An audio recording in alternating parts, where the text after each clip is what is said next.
All right, thank you. This is a couple of I'm Dale Goss from Raising Cane's Restaurants. First of all, there are a couple of firsts for me here. I've presented a number of times, but never on a soapbox, and never with the entire crowd in headphones, which is really kind of interesting. So we will take off. As I said, I'm Dale Goss from Raising Cane's Restaurants. We also are entering the UK. Extremely excited about coming to the UK. We've been working here for about a year, a little over, on real estate for Raising Cane's. One of the things that we get, one of the questions that we get from just about everybody is, okay, what makes you different than the other chicken chains that have come to the UK? So as we go through this, my mission is to let you know what is different about us, and we'll see if we can get there. When you look at Raising Cane's, you think about us, it is all about one love, and our one love is craveable chicken finger meals. It's all we do.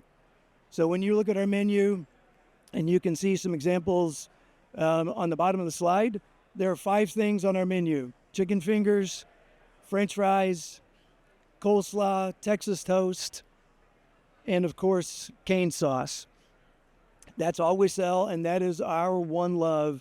As you look at what we do, we believe we do it better than anybody in the industry. Raising Cane's was founded 29 years ago by Todd Graves in Baton Rouge, Louisiana. Todd has been incredibly involved in the brand ever since then. And even with where we are today as a brand, Todd is still intimately involved on a day-to-day basis.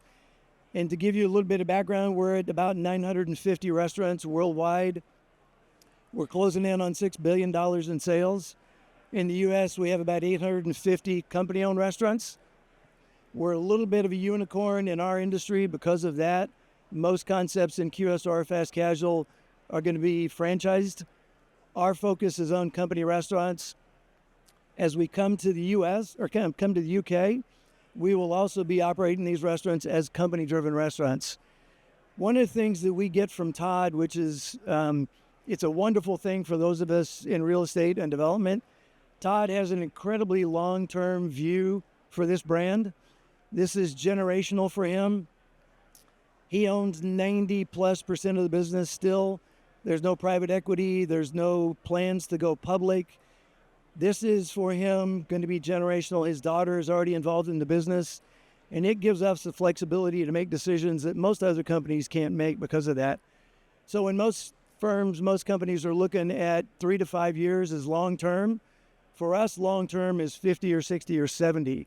And like I said, that gives us an incredible opportunity as we think about real estate investment, patience as we look at real estate, gives us an incredible opportunity to leverage that. When you look at our history, we are a little bit different too. So Todd, like I said, founded the company in Baton Rouge, Louisiana, 29 years ago.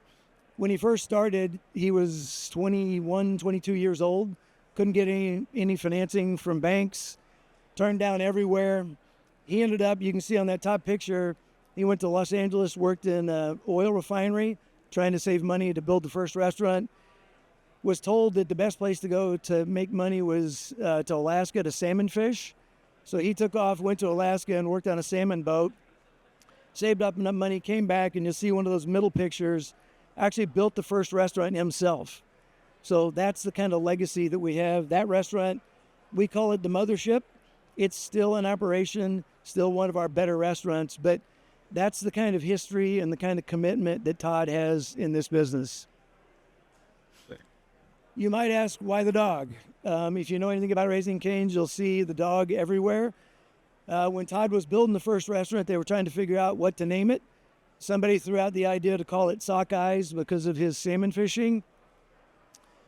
I guess the prevailing idea was maybe not name a chicken finger restaurant after fish, so they ultimately named it after Todd's dog, which was Cane. We're now on Cane 3, and if you look on social media, Cane 3 actually has a social media account. Instagram, I think, has a couple 100,000 followers on Instagram. Our vision, and one of the reasons we are here today in the UK, is to grow restaurants serving our customers all over the world. We're in the Middle East right now. We're also coming here, obviously.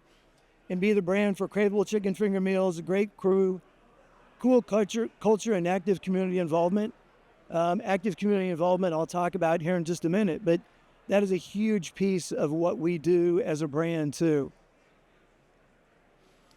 Active community involvement for us, as you can see, the big number on the top, we've given back $160 million to date over the life of the company. That just continues to grow every year.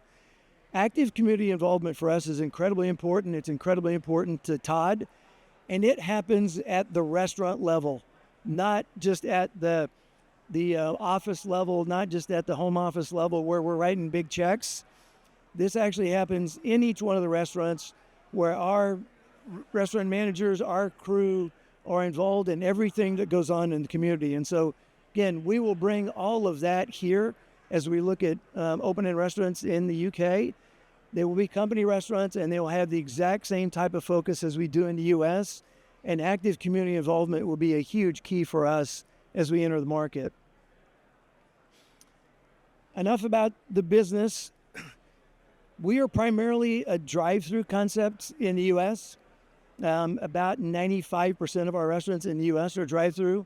As we look at the UK and our strategy, 2/3 of what we expect to build here is going to be drive-throughs, and about 1/3 will be non-drive-throughs. We actually have a restaurant approved that's actually being, we're going through demolition right now on Coventry Street and Piccadilly Circus. It'll be our first flagship, scheduled to open late next year. We have a couple other restaurants that are coming to down in that area on Strand. We also have a building we purchased in Paddington. Those will all be non-drive-through restaurants, but we're also starting to work on our drive-through program here too. But in the US, and as we come over here, we think we have a huge opportunity to differentiate ourselves in drive-through because of the way we do it. You will see us do a number of drive-through restaurants here. This is just a quick shot at kind of how we do drive-through in the US. A typical restaurant, since we're going to talk about real estate here, we're here to talk about real estate. A typical restaurant for us in the US drive-through is a minimum of an acre. Last year, our average size was about 52 to 55,000 square feet. We'll do dual lane drive-throughs all the way around. You can see it's about a 3,000 square foot building we'll put on it. We do landscaping like no other company in our category does, and we invest more on a restaurant by restaurant basis. Typically, we'll invest 2 to 2.5 times what our competitors do in the building and improvements around. Our AUV in the U.S. is about $6.8 million. And so you can see the investment that we put into it has paid off when you look at the sales that we get out of these restaurants. A few more pictures, again, of drive-thrus to give you an idea of the level of landscaping that we put in, the site work, the building, and get a feel for building. We really want to build prototypical type buildings here in the UK too. So we're looking at those as we're looking at drive-through opportunities. And then the final slide I have is our Times Square restaurant in the US. Piccadilly Circus that I talked about a minute ago, we see as the twin for Times Square as we look at London.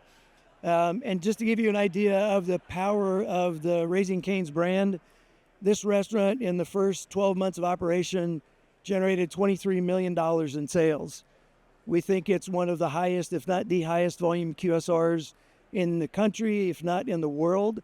And so again, to give you an idea of how powerful this brand is and how excited we are to bring the brand to the UK, $23 million year one, and it has continued to grow from that point.